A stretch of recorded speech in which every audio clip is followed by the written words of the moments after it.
Beaucoup de chrétiens ont une conception erronée de l'argent. Certains prennent l'évangile de la prospérité et d'autres celui de la pauvreté. Pourtant, le profond désir de notre Père céleste est que nous soyons vraiment de bons gestionnaires, que nous puissions vraiment apprendre à gérer tout ce qu'il nous a donné, tout ce qu'il nous a confié comme héritage, comme bien. L'argent et l'or appartiennent à Dieu selon Agé 2:8.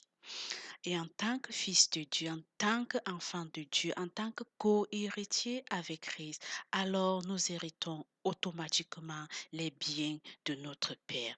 Nous héritons automatiquement l'argent et l'or que notre Père nous a déjà donné.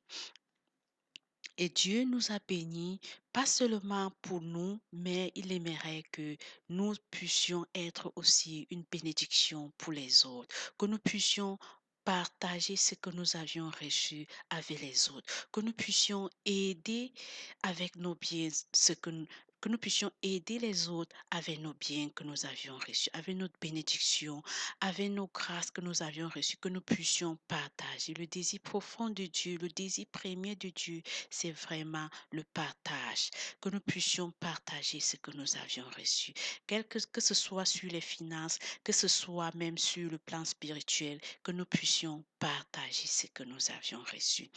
Et concernant l'argent, l'argent a un pouvoir comme vous le connaissez déjà. Si vous n'arrivez pas vraiment à gérer votre argent, alors l'argent vous gérera.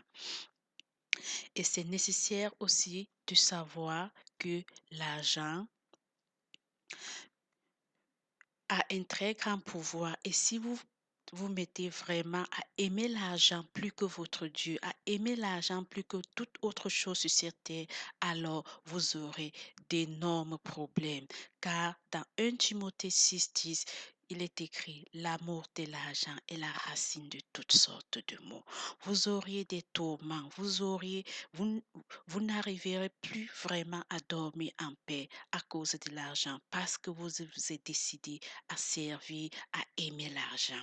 Et dans Hébreu 13:5, il a encore écrit que votre conduite ne soit pas guidée par l'amour de l'argent, parce que Dieu même lui-même, il savait déjà que si vous aimez l'argent, si vous si votre conduite est guidée par l'amour de l'argent, alors vous aurez d'énormes tourments dans vos vies, vous aurez d'énormes problèmes. Et il nous dit encore ici par la suite, contentez-vous de ce que vous avez présentement, car Dieu lui-même dit, je ne te laisserai pas, non, je ne t'abandonnerai jamais. Voilà vraiment un encouragement que Dieu nous donne. Il dit, il ne faudrait pas que que notre conduite soit guidée par l'argent, il faudrait que nous apprenions à nous contenter de ce que nous avions présentement et il faudrait que nous sachions que lui, il ne nous abandonnera jamais, il ne nous laissera jamais.